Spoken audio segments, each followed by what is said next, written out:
Today we're going to talk about the stages of dumper's remorse. Now, what is dumper's remorse? Well, basically it's when your ex breaks up with you and then later down the road regrets it. But what's interesting is the path down the road to them regretting it is fraught with many twists and turns. And today we're going to talk about each one of those twists and turns.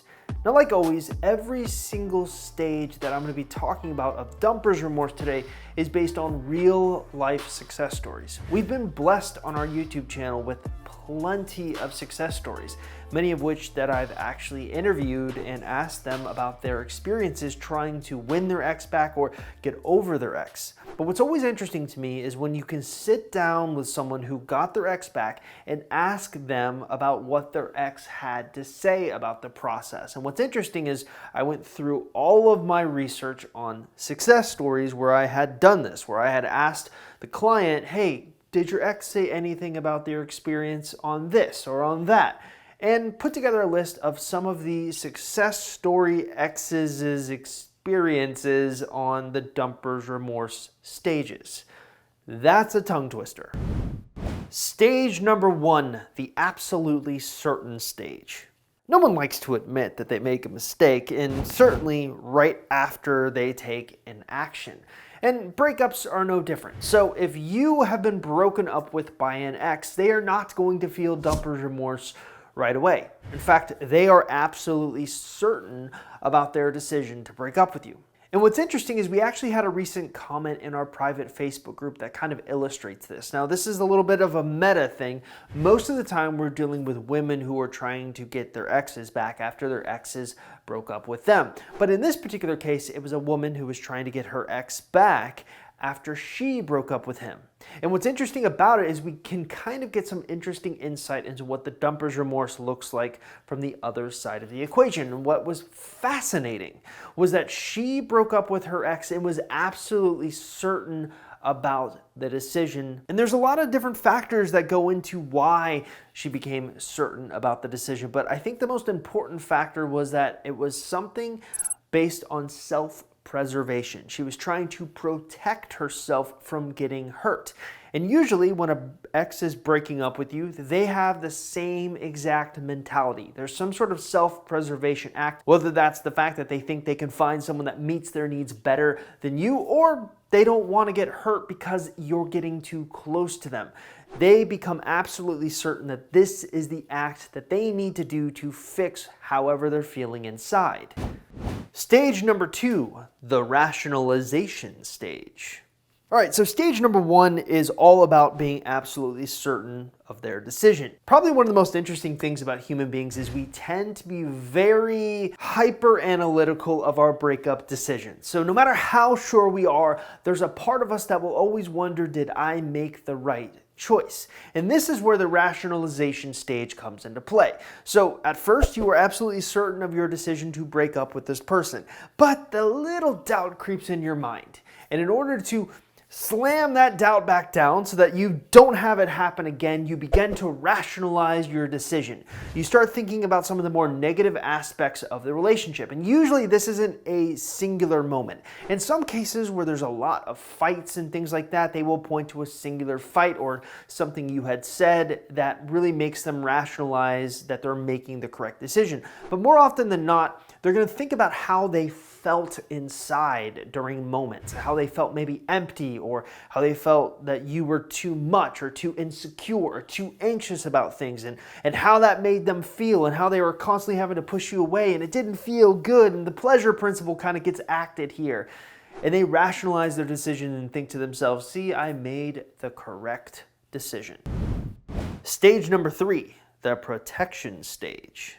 So the protection stage is kind of stage two, but on steroids. So in order to kind of understand this, I think we need to unpack avoidant attachment styles. We know from, and I've said this multiple times throughout this YouTube experience, throughout the articles on my website, throughout podcasts on my website, we know that most of our clients tend to have anxious personality types and most of their exes tend to have avoidant personality types. Now, the things about avoidance is they want to keep you at bay. They don't want to give themselves permission to even consider getting back with you. And so as a result, they put up their emotional walls.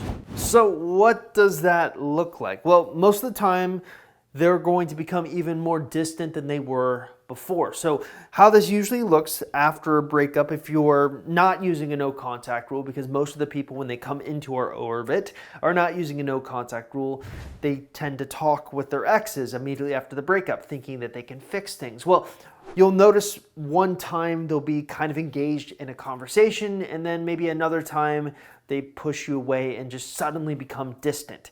And usually you can pick this up or pick up this subtle energy shifts if you're actually sitting there with them in person. You can just all of a sudden see something's on their mind or something is bothering them.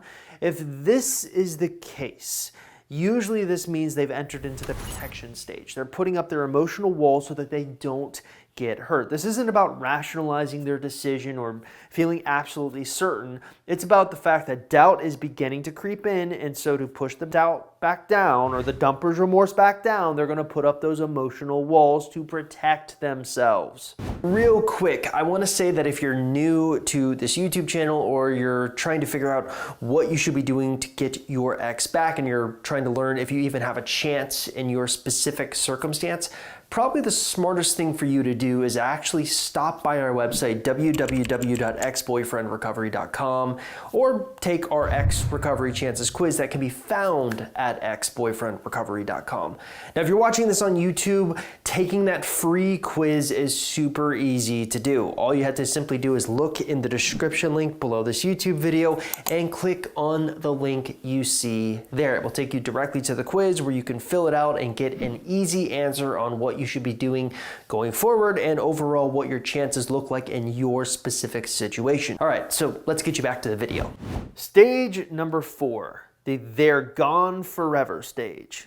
This tends to happen a little bit later in the process. I would say probably without a doubt the stage that lasts the longest is going to be that protection stage. We know this because we've dealt with so many breakups that we can actually see how long these stages typically last. So the they're gone forever stage tends to occur when enough time has gone by to the point that you have actually began to give up on trying to win them back.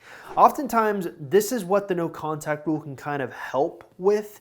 So the no contact rule kind of insinuates, I don't want you back anymore. There is a little bit of a reverse psychology aspect to it, and I don't think we can ignore that. We try to point out the fact that you should be implementing a no contact rule, not for the reverse psychology aspects, but for the internal growth aspects. But nevertheless, one of the benefits of it is that reverse psychology of I don't want you anymore. And when this happens, they allow their emotional walls to get kind of broken down. They haven't had regret or dumper's remorse just yet. It will come. But this is the first true step towards regret. Stage number 5, the nostalgic reverie stage. All right, so nostalgic reverie. So when their walls begin to come down, this is when they allow themselves permission to have nostalgia or to miss you. Again, this is a component and something that I've talked about a lot on our website and on our YouTube channel and on the podcast, especially when it comes to avoidant exes and when they miss you. One of the biggest misconceptions we notice people tend to have about exes who have avoidant personalities is that someone who pushes you away wants you to stay away forever. Well, that's not exactly true. They only want you to stay away until they feel safe to miss you. And they only technically feel safe to miss you when they feel like you've gone forever, when they feel like you've moved on. And so typically speaking, this is when nostalgia occurs. This is when the avoidant person is going to give themselves permission to miss you. They'll think about the really good times. And instead of at the beginning when they were thinking about the negative times and the negative ways they would feel, they'd start thinking about the nostalgic ways they would feel, the good feelings that they would have. And nostalgia is kind of an interesting concept or component. Sometimes we notice that this stage actually doesn't begin to happen until years down the road. Now, granted, it usually doesn't happen that long, but consider a scenario where you did everything wrong after the breakup. Well, you decide at some point, maybe 5 to 6 months of doing something wrong, that you're just gonna give up on your ex. You don't care about them anymore. You wanna move on. That's a completely healthy thing to do. And it's interesting that just when you begin to move on, maybe a year has gone by, you hear from your ex. They're interested in talking to you again. You think, wow, is this coming something? I'm not sure if I feel the same way I did about them when I wanted them back, but maybe I should explore this. This is because they're having that nostalgic reverie moment. They're thinking back on the relationship positively. Stage 6, the fear of loss stage. All right, let's actually take that through line of the example that I just gave where your ex hasn't reached out to you for maybe a year or something, and they finally do. They've had that nostalgic reverie bout. They're ready to talk to you, but it's been a year. Things are different. Maybe you're beginning to date someone else, and they did not know this fact. And they find out about this fact, and that is when the fear of loss begins to get triggered. This is when they realize, oh my God, what have I done? I may have made a mistake. It's not the full-on dumper's remorse just yet, but they begin to realize they're about to miss out on something. Now, I think an interesting argument or an interesting philosophical debate can happen here. Because ultimately, is it the fact that they actually missed you, or is it the fact that you've moved on to someone else? I'm inclined to believe that it's a bit of both. Because there does need to be nostalgia. There does need to be kind of a good feelings of remembrance from your ex's side in order for them to want to reach out to you. And then typically when they're talking to you, or they kind of spy on your social media accounts and find that you're going on dates with other guys, does that create an incentive to want to get you back, so to speak? This is oftentimes where we see a lot of successful approaches to the ex recovery process occurring. It's typically during that, oh my God, the fear of loss stage. What happens? I cannot let her move on to someone new. And finally, stage number 7, the regret stage. Some people during the fear of loss stage will immediately try to ask for you back or win for you back or make an attempt to try to get you back. Some people won't. It's literally half and half. Some people will try to get you back, some people won't. The people who won't end up having massive regrets. And I think this is kind of an important and undervalued factor of this whole process, because a lot of times the natural assumption is if someone regrets breaking up with you or if someone has dumper's remorse, they're going to act. And that's not true. Look at it just from a general perspective. How many people die with regrets? Regrets of missed opportunities. Things they wish they had done but did not have the courage to do. This is ultimately the big flaw with dumper's remorse. The fact that your ex can have dumper's remorse after a breakup but be too afraid to act. And this is oftentimes what I cite to my clients who are afraid to take the first step themselves because it's not socially acceptable. Sometimes you have to take the first step or else both of you will live with regret. Because at the end of the day, you might regret not trying to see how things will go about, and your ex might regret not trying to see how things might go about. And what happens is the two parties don't want to converse when they both want each other back, so nothing happens. Both live in regret. And I think this is the important concept of dumper's remorse. Don't assume that just because an ex has dumper's remorse, that's going to be enough for them to act to try to get you back. And don't assume that that's going to be enough for them to want you back. Sometimes what we find happens is they just want that bout of nostalgia. And I think probably the best example I can give is last night. I went through this period where I was having nostalgia for like old video games that I used to play when I was a kid. I used to play this game called StarCraft when I was a kid. I was like in love with it. I was no good at it. I sucked at it. But I had this extreme bout of nostalgia. And what's interesting is I noticed, I was like, hey, I wonder if that game's still going.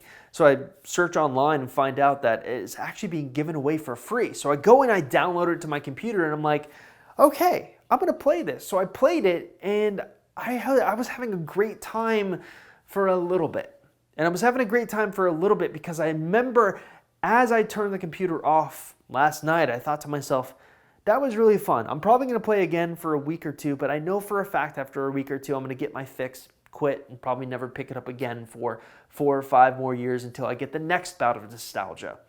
The point and the reason I tell this story is because sometimes Things like this will occur with exes, where they want to talk to you, they kind of want to get you back, but the second they get their fix, they're over you.